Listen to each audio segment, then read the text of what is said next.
Now this morning I have a couple hours before the baby gets here.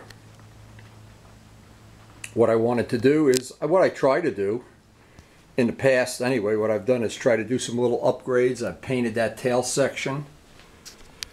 Taken a day or two and painted the chain guard on this. We've done a lot of this part here. Went from flat black to shiny. This piece up here, flat black to shiny.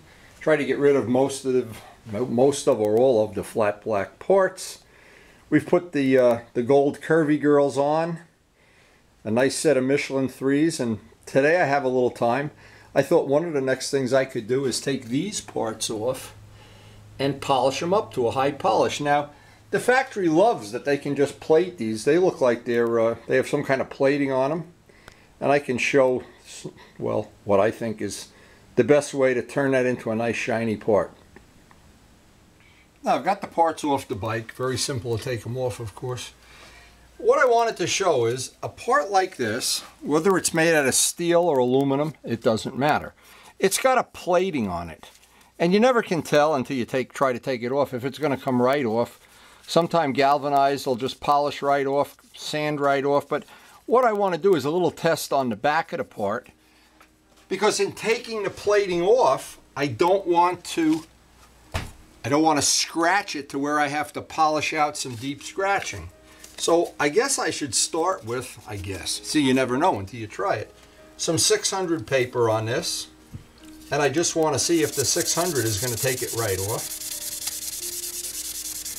Anything rougher than 600, what's going to be a problem is if this doesn't take it right off, it means it's hard plated.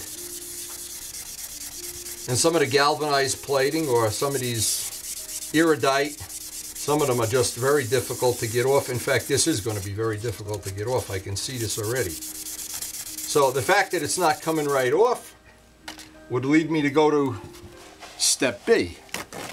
Step B would be a little bit rougher. It's a piece of Brillo. These are old Brillos, in fact. It doesn't even matter. SOS pad. And let's see if that tends to take it off. Well, good luck. That's not taking it off. And by the way, that's the whole objective. The whole reason they plate this stuff is so it has a hard shell. Well, we can see that that's not putting much of a dent in it. So now the thing is to go over to the drill press where we have a soft wire or a soft one of the 3M pads and give that a shot. But this would always be the first choice because it's very simple, easy, and clean. And you can do this, I mean, anybody, you don't even need a drill press to do this. But no matter what, you've got to get the plating off before you can polish this. So what we're doing is I'm trying the soft, I'll show this in a second. That's going to take it right off. Now, these are the soft pads. They come on a mandrel. And they come in two different sizes, of course. And I know when I'm just addressing this to Tim, who watched the bracket making video and had some good comments, whoop, as he drops it. But anyway, it doesn't really matter. This would be the other choice, would be a soft wire wheel. But the idea is not to scratch this. Getting the scratches out is going to take a lot of time if we scratch it. So it's probably better just to use the soft pad and actually use an old pad. I won't even put a new one on, and just do this and just pay the price for what's going to be probably 5-10 minutes of getting that plating off. Now, one of the things that you can do just to minimize scratching is keep the part wet. It's just like wet sanding, all the little chips get thrown away.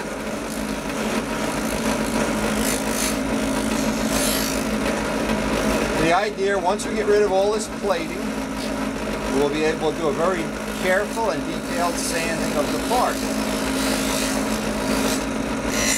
Now you might be wondering, why doesn't the factory polish a lot of parts? If you look at a lot of new motorcycles, man, the whole bike is flat black. It looks disgusting to me. I don't even like that. And some of them are these really expensive high-end bikes, and all they are, looks like somebody took a spray can of barbecue paint and painted the whole bike. Not for me. It's because I'm old, that's why. I like shiny things. I guess when you're old, you already have your mind made up what you like. But I don't like the barbecue the look that the whole bike got painted in barbecue paint. Not for me, anyway. Let me just show this. Now, what we have to deal with now is the fact that we have to remove the scratches that this left by simply taking a grit that's finer than this. And this I've figured out in my own mind without anybody telling me that this is about 120 grit, roughly. That's what they say. Well, after I figured that out, I looked on the package and found that it was 120 grit, because that's what scratches look like from 120 grit. So now I'm going to take this part over to the table and sand it with maybe, again, I'll try 600 whatever to try to get out some of the scratches. And I also have to get down in here. In fact, I have a little tool for that. I got to find it. It'd be nice if I could find some of these things. Anyway, I'll look for that off camera. We're ready for the next step on this. And if you go through this step by step by step, and I do this basically every time I have a day, and right now I have a gap of about 2 hours to work on a bike. So I pick a little part to polish, and then sometimes I just go out and take the bolts off and polish the bolt heads. It's my personal taste. It doesn't mean, well, some people go out and take a can of barbecue paint and paint the chain or whatever they do. I don't know. This is the part of it that I like. And it seems like from this is going to be a relatively easy part to get nice and shiny. Now, if you look at this tool, and this is basically this one, which is what I bought to, this was to do Vince's snowflake wheels, which we haven't done yet, and I wound up buying this one just because these are good for what I'm going to do now, and they're good for getting out some of the scratches. These, when I run this, I run it at the highest speed the drill press will go, and always on a downward cut. It helps get out. See, each time you do this, you want to go to a bigger number in grit.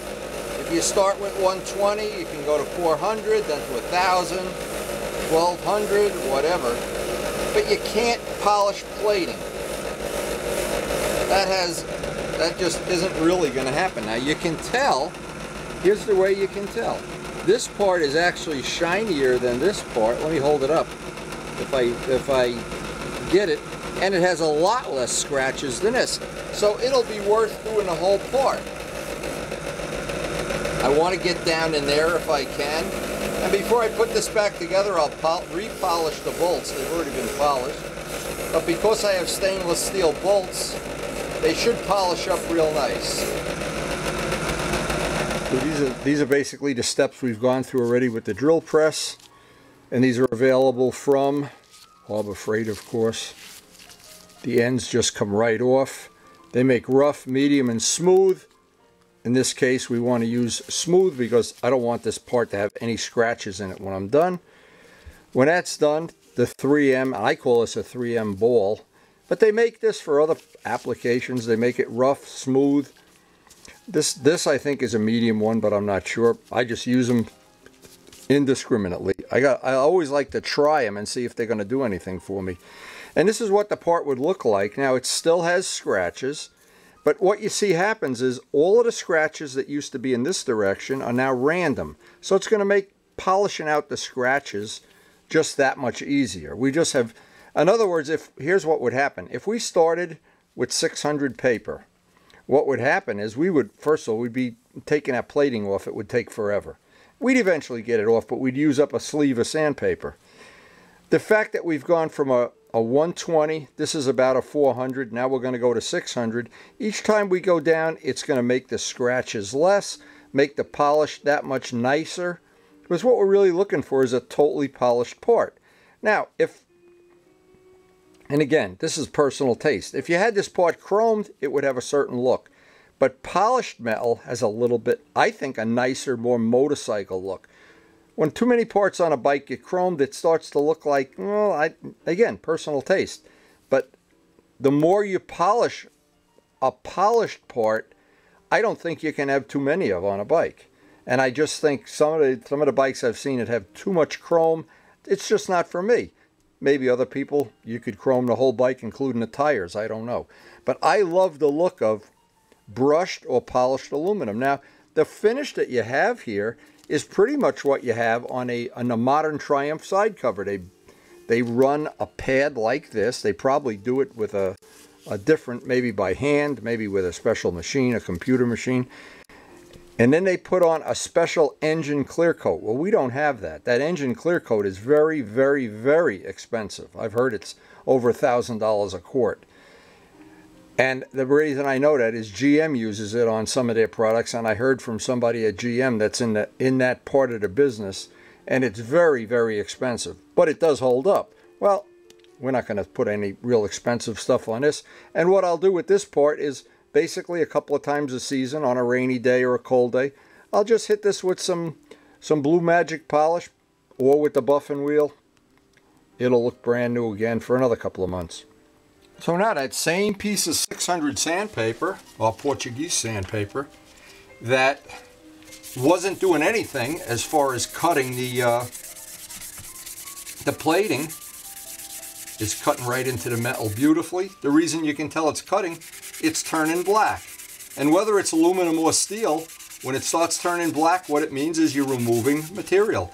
And now by hand I can get down into these little hole slots, get these edges radiused, which will show up in the final part.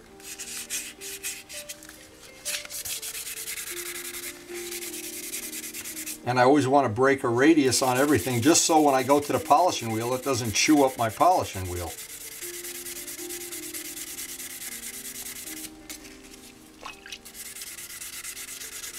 And sometimes you can leave out one step, sometimes you can leave out 2 steps. But the idea of doing it in a graduated, each step with a finer sandpaper or a finer polish, the idea is you're always looking to get out the scratches of the previous grit. The whole reason for doing this in stages is to get out the scratches. Now 600, the part actually right now with 600 actually has, I'm not sure you can see this, a little bit of a shine. It's starting to go in the right direction. So the next step on this is we'll get some maybe 1500 grit or whatever. And this I just happen to have a piece. I was going to use 1500, but I have a piece of 2000.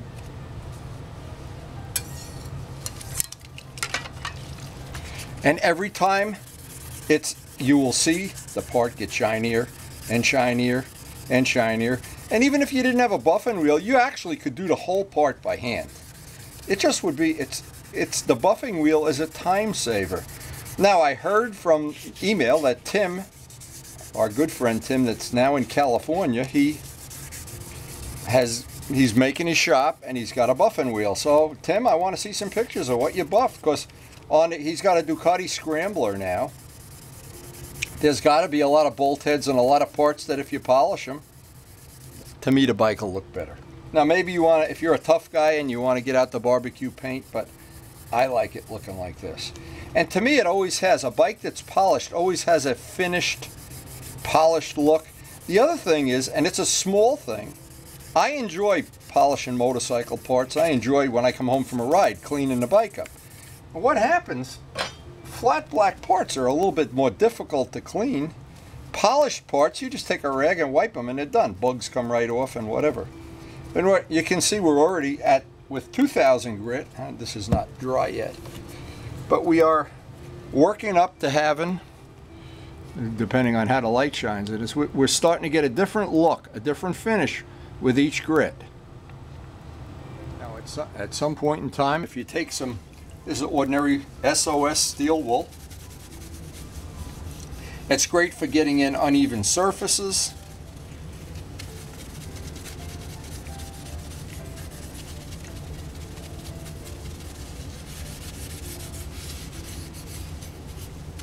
And actually this leaves, other than polishing it with compound or a buffing wheel, which both of them will polish this material. They'll both polish any steel, titanium, anything. And titanium is the most difficult to polish, but you can still polish it. It just takes more work.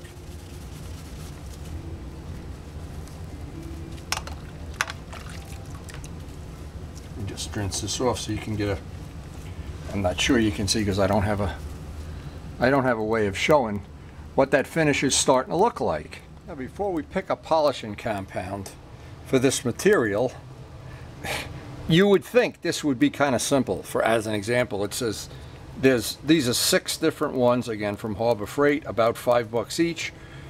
Multi-shine for high gloss shine, gold, silver, blah blah blah, die cast items. But you know what? In the real world, what they tell you to do, and if money's no object, each one of these would have a separate wheel. You would have a wheel and only have this compound on it. A wheel and this compound on it. And I'm guessing that really is the reality if you're trying to make a living. But if you're doing hobby related parts, any of these are going to polish the part.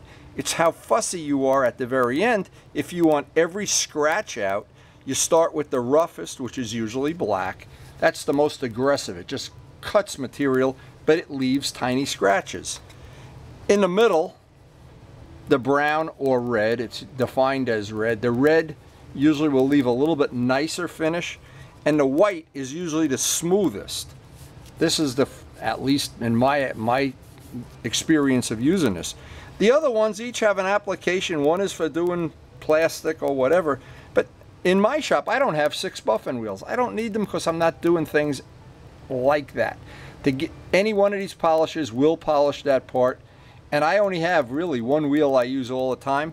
And the last time I did parts, I had black first, I did the white or the red second, and so there's still some of that on a wheel. So the first thing I need to do is just clean off the wheel, polish the part a little bit, get it all off the wheel, and then I'll try probably the white to try to put on a really fine final shine to it. But here you got about $30 tied up. If you have a coupon, it's probably about 23 or something. And the buffing wheel's about $5. So even Tim, I hope you can set up to do some really nice buffing. With buffing, it's really not a question of the money. It just takes time. And at the end of it, you get dirty. And that's why they make soap. So we're right at the very end with the white compound. And here's a little trick. If you polish in one direction, if you can, conveniently of course, go back and forth in one direction, and then polish it in the other direction.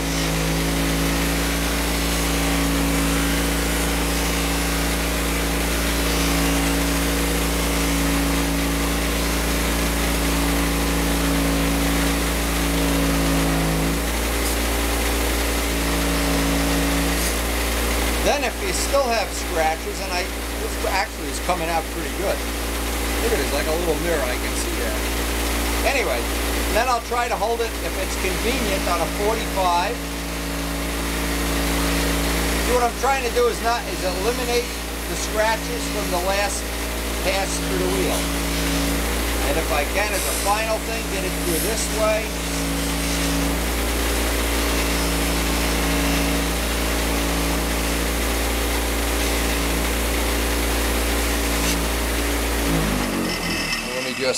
It's a good idea if you can wear some old motorcycle gloves that are worn out.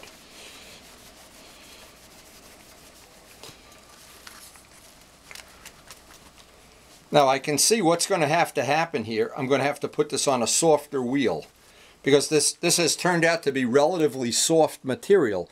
So the final step of polishing it is going to be on a softer wheel on the drill press. Now this is a relatively soft, again from Harbor Freight. Everything's from Harbor Freight. This will usually get out even the smallest scratches. The polish that I'm using on it is Blue Magic metal polish. But it's not critical. The finer the polish, the better. I don't want to do one spot. It's going to, as soon as I get done with it, the whole part is going to look really nice. Once I get this done. Again, just a little time consuming. Takes a little time. But then that's the satisfaction you get as opposed to, and I guess in the worst of all worlds, I've never even thought of doing this, but I'm sure you can. You could find somebody on the internet that polishes parts and pay them. You know, all you guys with deep pockets. I don't even have pockets, let alone deep pockets. I have grandchildren. That's the name of that game. Anyway, I wanted to show this. If we just get the basics here. Now what helps is at the end of it, if you put on a nice coat of carnauba wax, it'll stay shiny for an extra maybe 2 months. And once I get done with this, look, I can see myself. Look at that good looking guy there. Look at that, that's the test. With paint, it's always that you can look at television in the part.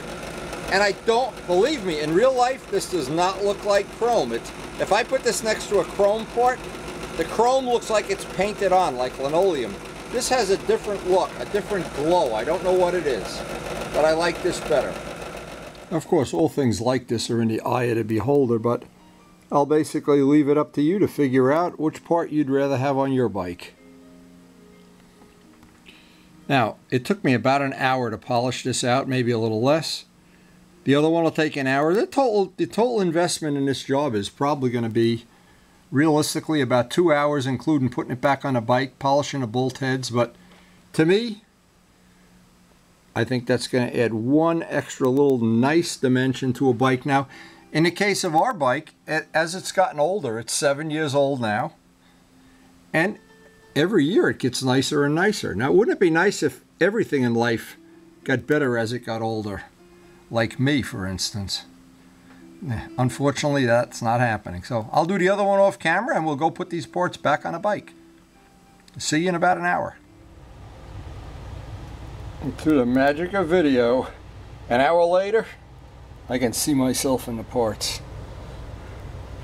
Now, of course, I don't want to leave somebody with the impression that barbecue paint, if that's your thing, that's your thing. But if you like these polished surfaces, I hope I've been able to share just a little bit of what has allowed me to put these on the bike. One at a time, on rainy days or whatever, and days I do babysitting. And at basically almost no money. A nice little upgrade.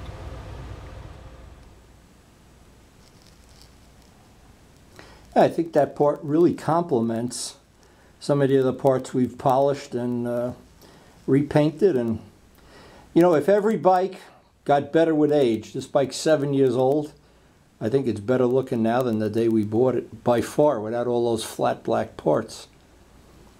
And if the bikes could just get better as they got older, and some of my friends have bikes that do get better with age, but not everybody does. This is one of the little things that can help you do that if that's one of your goals. I know we made a little video on polishing the titanium pipes on some of the bikes. They've been very popular videos. And I know one of the most popular videos that's out on we have 500 and just a little less than 550 videos out there, motorcycling, and about 1,000 model airplane videos. But one of the most popular ones by far is the one of polishing this engine up, which we did on camera. Tried to share what we learned, what we knew, and encourage other people to do the same thing. And just as a little example, there's one of the other parts that, when we did the restoration on this bike, did a real careful job polishing up, making the brackets, polishing the parts like the muffler hanger, which all these parts were barbecue paint when we started. And one of the things I will do if I ever have to put a clutch in this bike is pull that side cover and polish it. Again, making up the little brackets, we've tried to put that on video. I know there's a video on polishing up the aluminum handlebar parts. I know there's one on doing the R1 exhaust, some of the bracketing that we made for the R1. And this bike, unfortunately, all the videos I had, and I did have a ton of them, of polishing the frame. I did some of it at Luciano's and I did some of it here, but polishing that frame was a major, major job. Polishing the wheels. The only problem is they all were on the Flip site when Flip went bankrupt or out of business or whatever they did. So those are kind of lost for all eternity.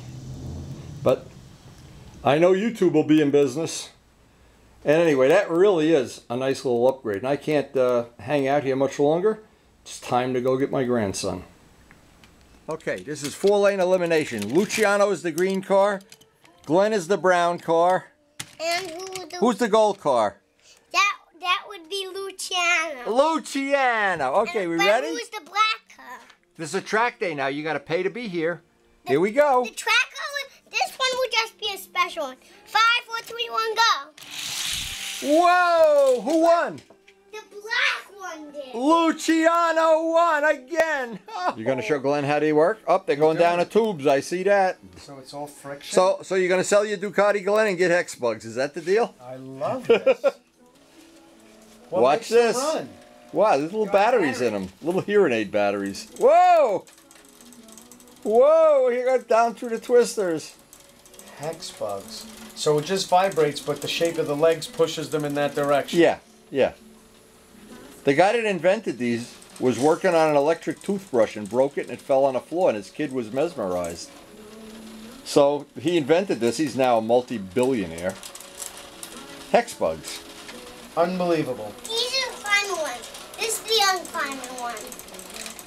He's got layouts in every Fix room. the yellow one, Miles. Oh, he went by himself. He was And fixing. look, We even have glow glow-in-the-dark ones.